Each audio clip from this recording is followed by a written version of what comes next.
नमस्कार मित्रों। हिंदू धर्म में सूतक और पातक नाम से दो परंपराएं प्रचलित हैं। किसी के भी घर परिवार में कोई शांत हो जाते हैं या स्वर्ग चला जाता है तो उस परिवार या घर में सूतक लग जाता है। मृतक के जितने भी खून के रिश्ते के बंधु बांधव होते हैं उन सभी के घरों में सूतक माना जाता है। क्या होता है सूतक और कितने समय तक चलता है ये सूतक, यह सब जानने के लिए आप हमारे इस वीडियो के साथ में बने रहे अंत तक। तो मित्रों, क्या होता है सूतक और पातक। सूतक का संबंध जन्म मरण के कारण हुई अशुद्धि से है। जन्म के अवसर पर जो नाल काटा जाता है और जन्म होने की प्रक्रिया के दौरान जो हिंसा होती है उसमें लगने वाला दोष या पाप प्रायश्चित के रूप में पातक माना जाता है। और इस तरह मरण से फैली अशुद्धि से सूतक और दाह संस्कार से हुई हिंसा के दोष या पाप से प्रायश्चित स्वरूप पातक माना जाता है। जिस तरह घर में बच्चे के जन्म के बाद सूतक लगता है, उसी तरह गरुड़ पुराण के अनुसार परिवार में किसी सदस्य की मृत्यु होने पर लगने वाले सूतक को पातक कहते हैं। सूतक और पातक की परिभाषा इससे अलग भी है। जैसे व्यक्ति की मृत्यु होने के पश्चात गोत्रज तथा परिजनों को विशिष्ट कालावधि तक अशुचित्व और अशुद्धि प्राप्त होता है, उसे सूतक कहते हैं। अशुचित्व अर्थात अमंगल और शुद्ध का विपरीत अशुद्धि होता है। और मित्रों, अब बात करते हैं कि कब कब लगता है सूतक। तो जन्म काल, ग्रहण काल, स्त्री के मासिक धर्म का काल और मरण काल में सूतक और पातक का विचार किया जाता है। सभी के काल में सूतक के दिन और समय का निर्धारण अलग अलग होता है। तो मित्रों, अब जानेंगे सूतक पातक का समय। तो पहला, मृत व्यक्ति के परिजनों को 10 दिनों तक तथा अंत्यक्रिया करने वाले को 12 से 13 दिनों तक सूतक का पालन करना पड़ता है। मूलतः यह सूतक काल सवा माह तक चलता है। सवा माह तक कोई भी किसी के घर नहीं जाता।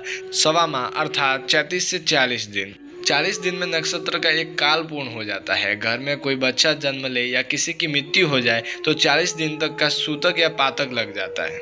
और दूसरा, ऐसा भी कहा जाता है कि 7 पीढ़ियों पश्चात 3 दिन का सूतक माना जाता है, लेकिन यह निर्धारित करना कठिन है। मृतक के अन्य परिजन, मामा, भतीजा, बुआ इत्यादि परिजन इतने दिनों तक सूतक का पालन करें, यह संबंधों पर निर्भर है तथा उसकी जानकारी पंचांग व धर्मशास्त्रों में दी जाती है। लेकिन जिसका संबंध रक्त से है उसे ऊपर बताए नियमों अनुसार ही चलना होता है। और तीसरा, जन्म के बाद नवजात पीढ़ियों को हुई अशुचिता 3 पीढ़ी तक 10 दिन, 4 पीढ़ी तक 10 दिन और 5 पीढ़ी तक 6 दिन गिनी जाती है। एक रसोई में भोजन करने वालों की पीढ़ी नहीं गिनी जाती है, वहाँ पूरा 10 दिन तक सूतक होता है। प्रसूति नवजात की माँ को 45 दिन का सूतक लगता है। और चौथा, मरण के अवसर पर दाह संस्कार में इत्यादि में हिंसा होती है। इसमें लगने वाले दोष या पाप के प्रायश्चित के स्वरूप पातक माना जाता है। जिस दिन दाह संस्कार किया जाता है उस दिन से पातक के दिनों की गणना होती है, न कि मृत्यु के दिन से। अगर किसी घर का सदस्य बाहर है तो जिस दिन उसे सूचना मिलती है उस दिन तक उसे पातक लगता ही है। अगर 12 दिन बाद सूचना मिले तो स्नान मात्र से शुद्धि हो जाती है। और पांचवा, अगर परिवार की किसी स्त्री का गर्भपात हुआ है तो जितने माह का हुआ है उतने दिन का ही पातक माना जाता है। घर का कोई सदस्य मुनि, साध्वी है, उसे जन्म मरण का सूतक नहीं लगता है, किंतु उसका ही मरण हो जाने पर उसका 1 दिन का पातक लगता है। और छठवां समय, किसी की शव यात्रा में जाने को 1 दिन, मुर्दा छूने को 3 दिन और मुर्दे को कंधा देने वाले को 8 दिन की अशुद्धि मानी जाती है।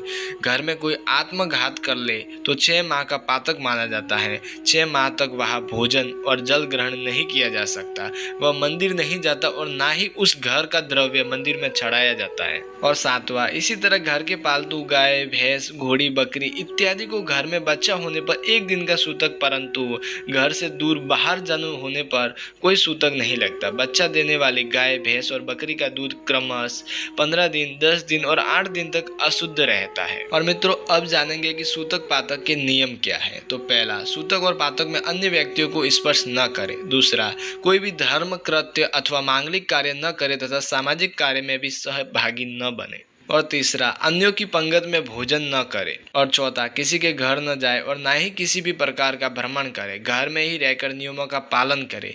5वां, किसी का जन्म हुआ हो तो शुद्धि का ध्यान रखते हुए भगवान का भजन करे और यदि कोई मर गया है तो गरुड़ पुराण सुनाकर समय गुजारे। और छठवां, सूतक या पातक काल समाप्त होने पर स्नान तथा पंचगव्य, जिसे गाय के दूध, दही, घी, गोमूत्र और गोबर का मिश्रण भी कहते हैं, उस पंचगव्य का सेवन कर शुद्ध हो जाए। सातवां, सूतक पातक की अवधि में देवशास्त्र, गुरु पूजन, पाकशाल, आहार आदि धार्मिक क्रिया वर्जित होती है। और आठवां, जिस व्यक्ति या परिवार के घर में सूतक पातक रहता है उस व्यक्ति और परिवार के सभी सदस्यों को कोई छूता भी नहीं है, वहाँ का अन्न जल भी ग्रहण नहीं करता है, वह परिवार भी मंदिर सहित किसी के घर नहीं जाता है और सूतक पातक के नियमों का पालन करते हुए उतने दिनों तक अपने घर में ही रहता है। परिवार के सदस्यों को सार्वजनिक स्थलों से दूर रहने को बोला जाता है। तो फिर मित्रों, ये था आज का हमारा वीडियो। इस वीडियो में आपने जाना कि सूतक क्या है और इसके क्या नियम हैं। तो आशा करता हूँ कि आपको हमारा ये वीडियो पसंद आया होगा। तो कृपया हमारे इस वीडियो को लाइक, कमेंट, शेयर एंड हमारे इस कर्मयोगी चैनल को सब्सक्राइब करना बिल्कुल ही ना भूलें। तो फिर चलिए मित्रों, आज के लिए इतना ही। फिर मिलते हैं अगले वीडियो के साथ में।